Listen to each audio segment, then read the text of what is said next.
Mr. Bloom for 2 minutes.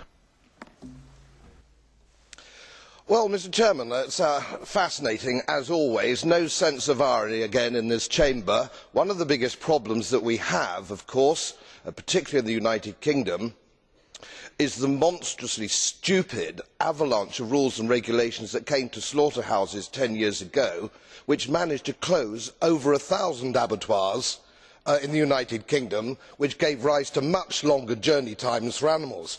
My brother-in-law is a butcher. He owns an abattoir in Yorkshire, and at one stage, and it got into the Private Eye magazine, there was a visiting vet supervising a meat inspector, supervising 2 slaughtermen.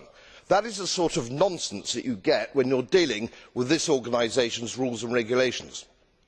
The problem is journey times now from Bridlington in my constituency. Pigs, sheep and cattle are being transported right the way across England to Manchester because of all these closures of slaughterhouses, and that is what we need to address. I am also talking about the transportation of horses. My colleague Nigel Farage tells me that there are countries in the European Union who actually regard horses as food. I find this absolutely incredible as an Englishman, that people would eat their horses. An Englishman would no more eat his horse than he would his dog or his children. But then I suppose that just shows the enormous cultural divide that there is between us and the other countries of this Union. Per i non iscritti, Mr. Allister. For the unaligned, Mr. Allister for 1.5 minutes. Mr. President, following that may not be easy.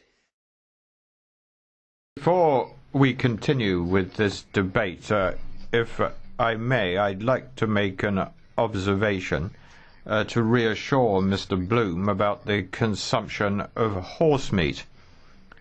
Horse meat is consumed in some member states, but nobody would be forced to do that. So I think that's the main point.